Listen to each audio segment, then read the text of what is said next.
హరీశ్రావు గారు బొమ్మనండి సార్, వాళ్ళకే మాట్లాడతారు, మీరే మాట్లాడాలి. మాట్లాడడానికి అవకాశం ఇస్తుండ్రు, మాట్లాడడానికి అవకాశం ఇస్తుండ్రు. మాట్లాడమంటున్నావు కదా. లీడర్ ఆఫ్ ద హౌస్ స్పష్టంగా చెప్పడం జరిగింది, వారికి మాట్లాడటానికి వర్గీకరణకు సంబంధించి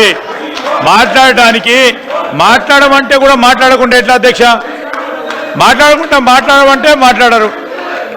ఈరోజు వారు మాట్లాడమని చెప్తా ఉన్న సందర్భంలో ఎస్సీ వర్గీకరణ గురించి మాట్లాడు అంటే మాట్లాడతలేరు.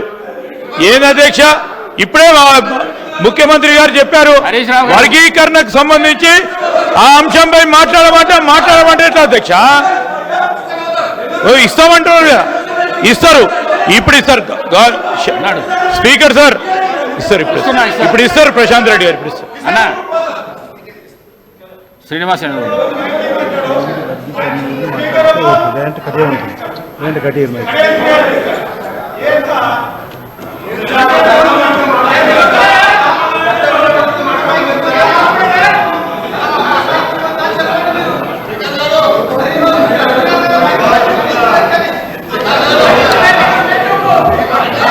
హరీశ్రావు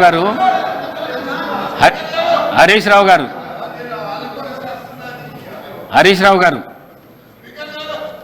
ఏదైతే హరీశ్రావు గారు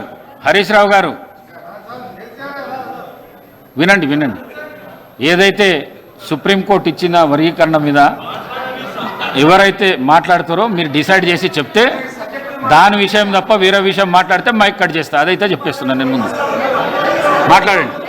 హరీశ్రావు గారు ఎవరు మాట్లాడతారో సూచించండి, మాట్లాడండి.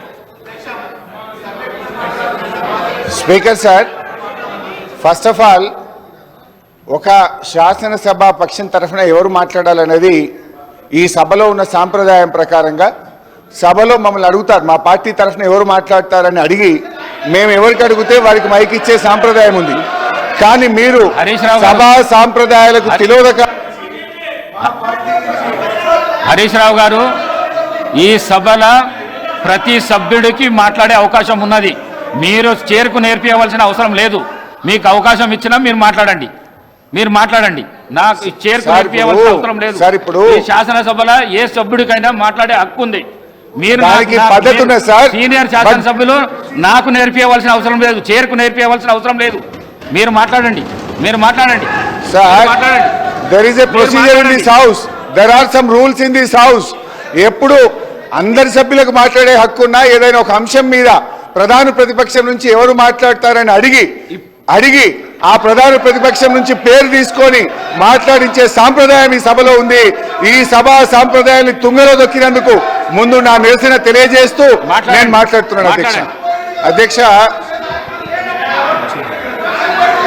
ఈ సభ కౌరవుల సభలాగా నడుస్తుంది అధ్యక్ష.